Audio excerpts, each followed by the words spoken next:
ప్రేమ నమ్మకం గల ప్రభువైన యేసునామములో శుభములు పలుకుతూ ఈనాటి బంగారు పరగ ధ్యానంలో కొన్ని ఆత్మీయ జీవిత సత్యాలు తెలుపుకుంటూ మరి రాబో 2026 సంవత్సరంలో మనకు ఎదుర్కోవలసినటువంటి గొప్ప దీవెనకరమైన సంవత్సరంగా మనం ఎంతో ప్రార్థనాపూర్వకంగా పరిశుద్ధాత్మ నింపుదలతో ఎదుర్కోవాలనే సత్యాల్ని కొద్దిగా తెలుసుకుందాం.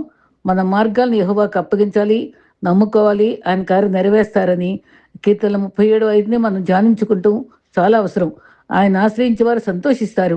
ఆనందంగా మనం ఎదుర్కొందాం. మరి కాపాడుతావు కనుక నిత్యం ఆనంద ధ్వని చేస్తారని కీర్తనలు 5:11లో కూడా చెప్పబడింది.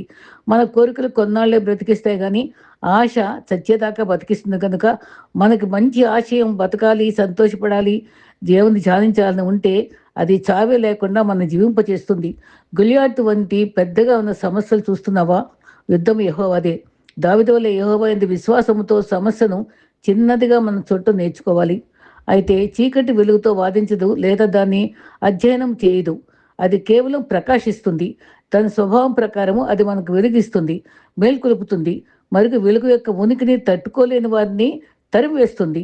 నిజమైన కాంతి మన జీవితంలో ప్రవేశిస్తే పోరాడాల్సిన పని లేకుండానే చీకటిని తన అధికారాన్ని కోల్పోతుంది. ఆ యేసే ఆ వెలుగు కదా. అదే రకంగా మరి పాప భారం అనిపించినప్పుడు మరియు అభివృద్ధి మందగించినప్పుడు యేసు మనలాంటి పాపుల కోసం వచ్చారని గుర్తుంచుకోవాలి. మన హృదయాలను స్వస్థపరచడానికి, క్షమించడానికి మరియు పునరుద్ధీకరించడానికి ఆయన వచ్చారు. మన యొక్క వైఫల్యం ఆయన కృపకు మించింది కాదు కదా. అయితే మన రక్షకుడైన పాపం ఆయన మన పాపం నుండి మాత్రమే రక్షించలేదు కానీ కొత్త జీవితాన్ని ఇచ్చారు. ఎవరికి చెదిరిపోని నిరీక్షణ మరియు ఎప్పటికీ వీడని ప్రేమయు ఇచ్చారు. ఆయన ద్వారా మనం నశించిన వారం కాము కానీ కనుగొనబడే వారము, విచ్ఛిన్నం అయిన వారం కాదు కానీ విమోచింపబడిన వారము, మరిచిపోబడిన వారం కాదు కానీ గౌరవించబడే వారము. ఆయన దేవుడు కాగల జనులు ధన్యులం. మరి ప్రశ్న వెనుక సమాధానము, దుఃఖం వెనుక సుఖము, ఓటం వెనుక ఒక అవకాశం ఎప్పుడు ఎదురు చూస్తూనే ఉంటుందని మనకు ఓర్పుతో ప్రభు వైపు చూస్తూ సాగిపోదాం. మరి మన దేవుడు ఇచ్చినటువంటి చక్కని అనుభవాల్ని తట్టుకుందాం. మనం చూపించాల్సిన నీలో ఉన్న సామర్థ్యం కాదు కానీ నీలో ఉన్న క్రీస్తు యొక్క సామర్థ్యాన్ని ప్రకటించాలి. బలహీనతలు ఉండొచ్చు కానీ దేవునికి బలం ఉంది. మనకు పాపం ఉండొచ్చు కానీ దేవుని దగ్గర దయ ఉంది. మనం విఫలమైతే అవ్వచ్చు కానీ దేవుడు ఎప్పుడు సఫలపరుస్తాడు. మన జీవితంలో క్రీస్తును చూపించి బ్రతకవలసింది పోయి లోక ఆస్తులు, అధికారాలు చూపిస్తూ బ్రతకటం వల్ల ప్రాణానికే ప్రమాదం అని గుర్తుపెట్టుకోవాలి. ఈ లోకంలో పరిశుద్ధ గ్రంథం ఎలా జీవించాలో నేర్పిస్తుంది, బాధల్లో ధైర్యం ఇస్తుంది, సమస్యలకు పరిష్కారం ఇస్తుంది, జ్ఞానం కలిగిస్తుంది, బలహీనతలో బలాన్ని ఇస్తుంది, ఎల్లప్పుడూ సత్యమే చెప్తుంది. అన్నిటికంటే ముఖ్యంగా దేవునికి మనకుండే సత్సంబంధాల్ని తెలుపుతూ ఉంటుంది. అయితే మనం మన జీవితంలో మరి పరిశుద్ధాత్మను మనం ఎప్పుడు నిలుపుకోవటం ఆసక్తి కలిగి ఉండాలి. ఆత్మతోనూ సత్యంతో ఆరాధించే వారంగా ఉండాలి. కృతజ్ఞత చూపుతూ న్యూ ఇయర్కి సిద్ధపడాలి. పేతురు చెరసాల్లో ఉంటే ఎవరు ప్రార్థించారు? సంఘం అత్యాసక్తితో ప్రార్థించింది. అప్పుడు పేతురు ఏం చేశాడు? నిద్రపోయాడు. మరి గెత్సేమనీలో ప్రభు ప్రార్థన చేసినప్పుడు ఏం చేశాడు? పేతురు అక్కడ నిద్రపోయాడు. అయినా దేవుడు తను ఎప్పుడు లేపుతూనే ఉన్నాడు, నిలబెడుతూనే ఉన్నాడు. మరి అపోస్తలుల 12లో ప్రభు దూత దగ్గర నిలబడి అతడున్న గదిలో ప్రకాశించింది. దూత పక్క నిలిచి తట్టి లేపింది. మన పరిశుద్ధాత్మలు కూడా తట్టి లేపుతాడు. త్వరగా లెమ్మని చెప్తాడు. సంఖ్యలు విడిపోయాయి, పై వస్త్రం తీసుకోమన్నాడు, చెప్పులు వేసుకోమన్నాడు. పేతురు దర్శనం అనుకున్నాడంతే. పేతురు విడిపించింది దేవుడే కానీ దూత కాదు కదా. అది మనం గుర్తుపెట్టుకోవాలి. కొందరికి పరిశుద్ధాత్మలో అభివృద్ధిని మరి అభివృద్ధి పొందటం మనకి కర్తవ్యంగా తెలుసుకోవాలి. ఆత్మ సంబంధమైన వ్యక్తులుగా మనం మారాలి. శరీరానుసారమైన మనస్కరించకూడదు. నీతి నిమిత్తం హింసించే శక్తి గల వారిగా మనం ఉంటున్నామా? ఒకడు నీరు పోస్తాడు, ఒకడు ఎరువు వేస్తాడు, వృద్ధి ఇచ్చేవాడు ఆయనే. మరి విశ్వాస వీరులు చెప్పాక చివరి ఏమంటారు? మరి ఎబ్రీ 12:1 విశ్వాసంలో కర్తవ్యం కొనసాగించమని యేసువైపు చూసుచూ పందెల్లో ఓపికగా పరిగెత్తమన్నాడు. ఉదయాన్నే తట్టి లేపినట్లుగా మనం లేచి ధ్యానించి ప్రార్థించి పరలోక మర్మాలు బోధిస్తే తెలుసుకుని మన ఇతరులకు పంచుకునే వరంగా ఉండాలి. ఆత్మలు వృద్ధి పొందాలి, ఆత్మ సంబంధిగా మార్చుకోవాలి. మరి అది అట్టి అనుభవాల్లో మనం ఎదగటానికి కొత్త సంవత్సరంలో చూద్దాం. ఇక్కడ సునేమీరాలు అనుభవాల్లో మరి 2 రాజుల 4వ అధ్యాయంలో 14లో ఎలీషాకు చక్కటి వస్త్రం నిర్మించింది, భక్తుల్ని ప్రేమించింది. మరి తర్వాత అన్ని అవసరాలు చూసి భర్తతో చెప్పుకొని చేసుకుంది. అప్పుడు తనకు అవసరమైన సమయంలో ఆ దైవజనుడే, "అయ్యో! నీకేమన్నా చేయనా సహాయం? రాజులకేమన్నా చెప్పమంటావా నీ గురించి?" అని కూడా సహాయం అడుగుతాడు. అప్పుడు గేహజీ ద్వారా కనుక్కొని క్షామకాలంలో ఉన్నప్పుడు తనకి పంటంతా ఏది కోల్పోయిందో ఆ 7 ఏళ్ళు తిరిగి అంతా వచ్చేటట్టుగా వాళ్ళే సహకరిస్తారు. నూతన సంవత్సరంలో కూడా మనం కోల్పోయిందంతా కూడా మన ప్రభు మనకిచ్చి సమకూర్చే దేవుడుగా ఉంటాడు. ఆయన్ను ప్రేమిస్తూ, ఆయన భక్తిని ప్రేమిస్తూ సాగిపోదాం. పరిశుద్ధాత్మలో ప్రార్థించడం నేర్చుకోవాలి. పెదవులతో కాదు, మరి మనసుతో కాదు, సరిగ్గా చేసే సామాన్య ప్రార్థనలు కాదు. మరి యేసు ఆత్మతో మూలుగుచూ చేసే ప్రార్థనలు, గెత్సెమనే చెమట రక్తంగా చేసిన ప్రార్థన మరి మనం గమనిస్తూనే ఉండాలి. యూదా పత్రిక 20వ వచనంలో పరిశుద్ధాత్మతో ప్రార్థన చేయొచ్చు. మన ఆత్మలోనికి పరిశుద్ధాత్ముడు దిగి రావాలి. ఆత్మ ప్రార్థిస్తూనే ఉంటుంది.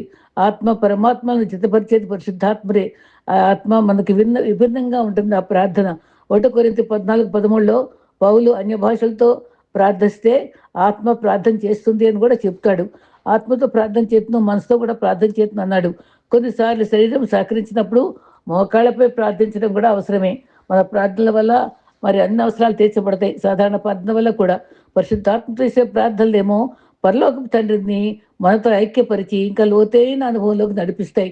ఇంకా ఇతరుల కోసం, స్వస్థతల కోసం, మరి దయ్యాలు వెళ్ళగొట్టడం కోసం, ఇంకా ఇంకా లోతైన ఇతరులకు ఆత్మీయ భక్తి కోసం మన ప్రార్థనలు ఉపయోగపడతాయని గుర్తెరిగి లోతైన భక్తి గల వారంగా పరిశుద్ధాత్మను ఆశ్రయిద్దాం.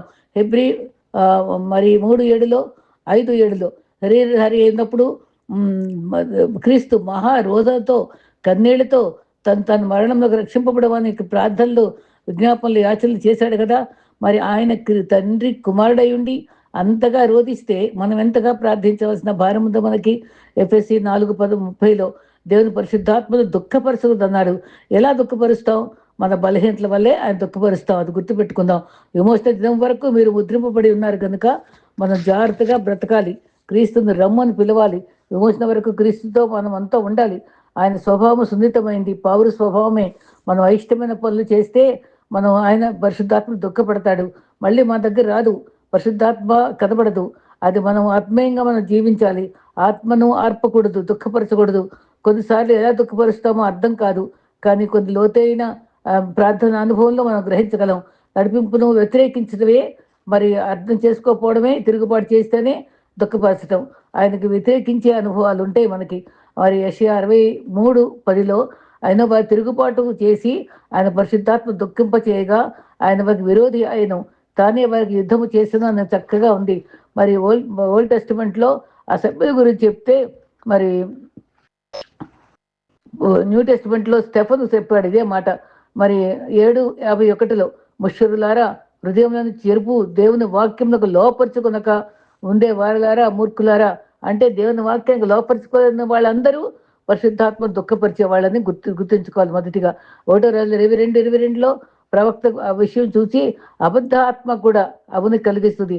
మనం తొందరపడి అబద్ధాలు ఆడేస్తాం. అది కూడా దేవుని దుఃఖపరచడమే. మరి వాక్యము మనసులో పోవడం, మూర్ఖంగా ఉండటము మొదటి కారణం.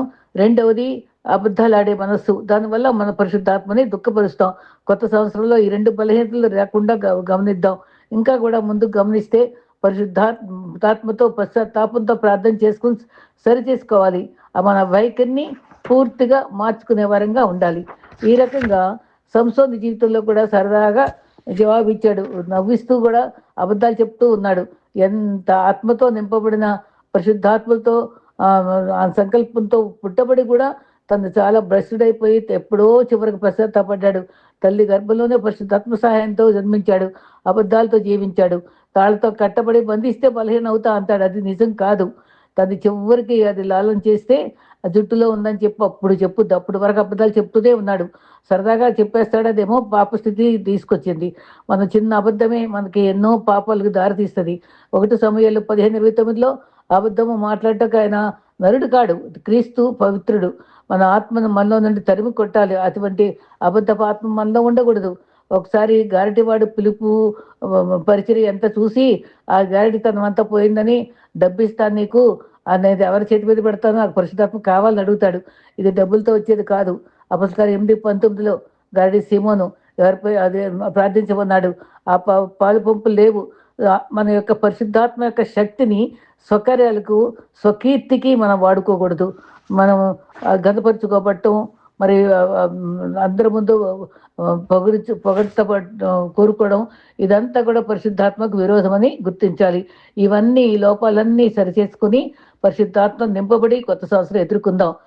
నేను ఒక ఆర్టికల్లో మరి చేతులు రెండు జోడించినటువంటి పటాన్ని మనం చూస్తాం. అది సహజంగా ఎలా ఇద్దరు బ్రదర్స్ త్యాగంతో ఆ ఎముకలు కనబడేటట్టుగా వడిలిపోయిన చేతులతో జోడించిన చేతులు కనబడేటువంటి ఆ కథను నేను రెండో భాగంలో మీకు నేను చెప్పాలని కోరుకుంటున్నానండి. ప్రభు అటువంటి ప్రార్థించే అనుభవం మనకి కొత్త సంవత్సరం ఇవ్వాలని, ఎంత అనుభవం పూర్వకంగా కథ రాయబడిందో అది నిజ కథ, అది మరి జరిగిన కథ. మరి విదేశంలో జరిగిన అనుభవాల్ని, అది నేను సేకరించిన అనుభవాన్ని మేము పంచుకుంటున్నాను. ప్రభు ఆత్మ మనందరితో ఉండి ఈ భయంకరమైన దినాల్లో కొత్త సంవత్సరాన్ని పవిత్రతతో ఎదుర్కొంటూ అన్ని రకాల దుష్ట శక్తుల నుంచి విజయం పొందుతూ జయ జీవితం జీవించడానికి ప్రభు మనందరి సిద్ధపరచుగాక. ఆమేన్. రెండో భాగంలో ప్రార్థించే చేతులు, అది జరిగిన కథగా మీకు తెలియజేయడానికి ఇష్టపడుతున్నానండి. ప్రేయింగ్ హ్యాండ్స్, అది మరి ప్రార్థించే చేతులు. లూకా 18:1 మరి వీరు ఎడదగ్గ ప్రార్థన చేయమన్నాడు.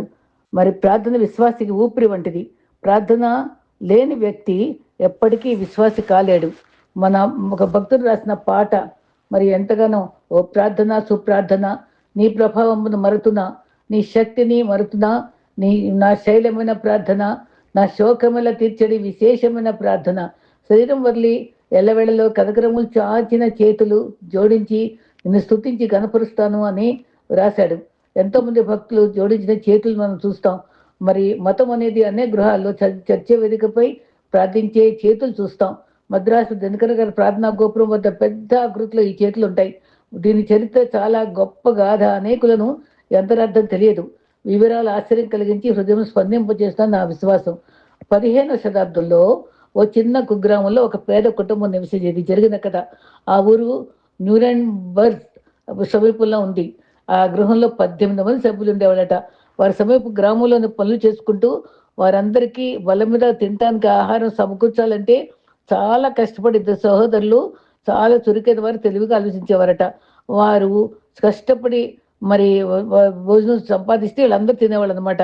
వాళ్ళకు దర్శనం ఉండేది, కానీ ఇంటి పరిస్థితులు వారిని బాధించేవి. వీరి తల్లిదండ్రులు వారికి మంచి విద్యను అందించే స్థితిలో లేరు. వారికి తలాంతులు ఉన్నాయి అన్నీ, కానీ ఉన్నత విద్యను అభ్యసించి ఈ పేదరికాన్ని దూరం చేసుకున్న ఉత్తమ స్థాయికి రావాలంటే తపన ఉండేది. కానీ వాళ్ళందరూ రాత్రి వేళ ఇరికైన మంచం మీద పండుకొని ఆలోచనలన్నీ పంచుకునేవారట. వాళ్ళిద్దరూ కలిసి ఒక నిర్ణయానికి వచ్చారట. ఇల్లు వదిలి ఒక దూర ప్రాంతం చదువుకోవాలి. రెండో వ్యక్తి బొగ్గుగల్లో కష్టించి పనిచేసి సంపాదించిన డబ్బుతో దూర ప్రాంతాల్లో విద్యను అభ్యసించే అవకాశం కలిగించాలని ఈ రీతిగా 4 సంవత్సరాల కోర్సును ముగించిన తర్వాత ఆ అబ్బాయి వచ్చేసాక ఇంకొక బ్రదరు మళ్ళీ వెళ్ళి ఆ పని చేయాలి అని నిర్ణయించుకున్నారు. ఆ రెండో సోదరుడు గల్లో పనిచేయగా వంతుల వారీగా విద్యను పొందగలమని తలంచుకున్నారు. అయితే వారిలో ఎవరు పని చేయాలి, ఎవరు విద్యకై దూరం వెళ్లాలో ఆలోచించారు. చివరికి ఒక నిర్ణయానికి వచ్చారు. ఒక నాళం తీసుకుని బొమ్మ బొరుసు ఆడాలని. బొమ్మ వచ్చిన వారు విద్యకై దూరం వెళ్ళాలి, మరి బొరుసు వచ్చిన వాళ్ళు ఆ గన్లో పనిచేయాలనుకున్నారు. సరైన సమ్మతంతో వారి కళ్ళపై మక్కువ ఎక్కువ చిత్రకళ కోర్సులో ఒక సహోదరుడు చేరగా రెండోవాడు గనిలో పనిచేశాడు. ఒకడేమో చిత్రకారుడికి కోర్సు అయ్యాడు అనమాట, ఒకడేమో గనిలో పనిచేశాడు. వారి పనులు ఆరంభించగా ముందుగా చర్చికి వెళ్ళి వినయంతో ప్రార్థించుకుని ఇద్దరు కూడా దీవెనలు కోరుకున్నారు. ఆల్బర్ట్ డూరర్ అనే సహోదరుడు బొమ్మ భాగం గెలిచాడు. రెండవడు ఆల్బర్ట్ మరి గనిలో పనిచేయవలసి వచ్చేది.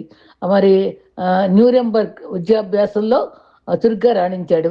ఆల్బర్ట్ అతి ప్రమాదకరమైన బొగ్గు గనిలో చాలా కష్టంగా పనిచేయడం వల్ల చేతులకు గాయాలయ్యాయి. వారి నియమాన్ని బట్టి చాలా వరుపుతో సహోదరుని క్రమంగా సొమ్మునందించి చాలా మంచి మార్కులతో ప్రగతితో ప్రత్యేక తలాంతులను సమర్థవంతంగా ప్రయాణిస్తూ రాణించుట విని గనిలో పనిచేస్తున్న ఆల్బర్ట్ ఆనందించి ప్రభును ప్రార్థించి స్తుతించేవాడు. వారి తల్లిదండ్రులు చాలా భక్తిపరులుగా పిల్లలను పెంచారు. వారి అంకిత భావాలు బిడ్డల జీవితంలో ప్రభావితం చేశాయి. వారు కనిపెట్టిన 4 ఏళ్లు ముగించాయి. మరి తర్వాత కుటుంబ సభ్యులంతా ఆతృతగా వీళ్ళందరి కోసం కనిపెట్టారు, వీళ్ళిద్దరి కోసం. అందరికంటే ఎక్కువ అపేక్షతో ఇద్దరు సహోదరులు వారి తాంచిన రీతిగా వారి నిబంధన పూర్తి చేయగలమని దేవుని థ్యాంక్స్ చెప్పుకొని ఒకరోజు వీరంతా కలిసి గొప్ప వేడుక సంబరం చేసుకున్నారు. ఆ గ్రామస్తులంతా వీరి కుటుంబాన్ని దర్శించారు. వీరు మరి చర్చి వారంతా ప్రార్థించిన తర్వాత విద్యావంతులైన సోదరుడు మరి గమనించారు. భోజనం అంతా సిద్ధంగా ఉండగా తన తోడు సోదరుని ఆల్బర్టు థ్యాంక్స్ చెప్పి, త్యాగము నీ శ్రమ ప్రతిభ గల కళాకారం చేశాయని, గనిలో పనిచేసి నువ్వు ఇలా చేసావని అందరూ అభినందిస్తారు. నువ్వు వెళ్ళి నువ్వు ఇక విద్యాభ్యాసం ప్రారంభించి గని పని అయిపోయిందని ఇంకొక సహోదరుని చెప్తారు. అప్పుడు ఆల్బర్ట్ లేచి నిలబడ్డాడు. కంటి నిండా నీళ్లతోటి కన్నీళ్లు ప్రవాహంగా కారుతుంటే కరుకైన చేతులతో వణుకుతూ తుడుచుకుంటూ బొంగురు గొంతు ఇలా చెప్పాడు, సహోదరుడా, నువ్వు గొప్ప కళాకారుడు అయ్యావు, కానీ చాలా ఆనందమే. కానీ నేను నీవిచ్చిన మాట ప్రకారంగా నీకు ఇచ్చిన గనిలో పనిచేయమని నిన్ను అప్పగించి నేను చదువుకోవాలని దూర ప్రాంతం వెళ్ళి చదువుకునే పరిస్థితులు ఏమాత్రం లేదు. ఎందుకంటే నా చేతులు చూడు, ఈ పనిలో గనిలో ప్రమాదవశాత్తు నేను అన్నీ గాయపడ్డాను. నా చేతులు అన్నీ గరుకైపోయినాయి. ఆ పరిస్థితిలో లేను, గాయాలతో ఉన్నాయి. ఎన్నో గాయాలతో నలిగిపోయినాయి, చేతులు నిండా పుండ్లు గాయాలతో నిండిపోయినాయి. అసహాయ స్థితిలో చేతులు పైకి లేవలేని అసహాయుడిగా ఉన్నాను. నా చేతి వేళ్ళు విరిగిపోయాయి. నీ సంతోషం కొరకు సిద్ధపరిచిన కేకును పట్టుకోవడానికి కూడా శక్తి లేని వాడిగా నా చేయి పాడేందుకు బాధపడుతున్నాను. అందుకే రీతిగా నా కీళ్ళ రోగం నన్ను చేరింది. ఒక గ్లాసు కూడా ఎత్తి పట్టుకోలేకపోతున్నాను చూడు. అంతేకాదు ఏ పెన్ను కానీ పెన్సిల్ కానీ పట్టుకుని నీవు అభ్యసించిన చిత్రకళ కోర్సును నేను ఎట్లా నేర్చుకోగలను చెప్పు, నా వల్ల కాదు అని చెప్పి కన్నీళ్లతో సోదరుని కౌగిలించుకొని అన్నప్పుడు ఆ సహోదరుడు ఆర్టిస్ట్ అయిన సహోదరుడు ప్రేమతో కన్నీటితో ఆయన చేతుల యొక్క గాయాలు తాకాడట. ఆల్బర్ట్ గాయపడే చేతులను ఆయన సహోదరుని ఆ చేతులను అలాగే పట్టుకోమని చెప్పి తన ఆర్ట్ తోటి అదంతా చూసి గీసాడటండి. ప్రముఖ చిత్రకారుడు వాటిని అతి సౌందర్యంగా చిత్రించాడట. నేటికి 450 సంవత్సరాలు గడిచినాయి, కానీ ఆ చేతుల యొక్క ఉనికి అనేక గృహాల్లో, అనేక పోస్టర్స్లో, అనేక భక్తుల దగ్గర ఉంటూనే ఉన్నాయండి. వివిధ రంగులతోటి, ఎన్ని రకాల లోహాలతోటి ఆ విధంగా చేయడం ఉన్నాయి. అక్కడ చూసిన మ్యూజియంస్లో కూడా ఇద్దరు చేసినటువంటి త్యాగాన్ని అందరూ కూడా గుర్తుంచుకుంటున్నారు. మనకే చాలా మంది తెలియలేదు. రెండు చేతులు మరి జోడించి భంగిమలో పరలోకం వైపు సూచిస్తున్న ఆ రెండు చేతులు పైకి చూస్తూ మనం దేవుని స్తుతించి, దేవుని ఘనపరిచి ఆరాధించే భంగిమలో ఉంటాయండి. ఈ విధంగా సౌందర్యంగా భక్తి భావాన్ని చూపిస్తాయి. క్రీస్తు ప్రభుని హృదయాంతకంగాలో ఆరాధన భావం సూచిస్తుంది. రెండు చేతులు చేర్చి ప్రార్థించి విశ్వాసులంతా ఎంతో ఆత్మీయ మేలు పొందే ఈ చిత్రం ద్వారా చదివి మనందరూ మన వినేవారందరూ కూడా మనలో భక్తి భావాలు పొంగిపోతున్నాయా, పరలోక వైపు మన చేతులు చాచి ఒక్కసారి వారిద్దరికీ థ్యాంక్స్ చెప్పుకుందాం, దేవునికి మనం థ్యాంక్స్ చెప్పుకుందాం. అటువంటి త్యాగం, అటువంటి ప్రేమ, అటువంటి సమర్థత వాళ్ళిద్దరిలో ఉంచినందుకు మనకి ఆ చక్కని జ్ఞాపకం మిగిల్చారు. మరి ఈ కొత్త సంవత్సరంలో కూడా ప్రార్థనా భావంతో మరి మనం దేవుణ్ణి ఎక్కువగా చేతులు జోడించి ప్రార్థించి ఆరాధించి కొత్త మనస్తత్వంతో, క్రొత్త దీవులతో, క్రొత్త సాక్ష్యంతో మనం ముందుకు సాగిపోదాం. అటు కృప మనందరికీ దేవుడు అనుగ్రహించుగాక. ఆమేన్.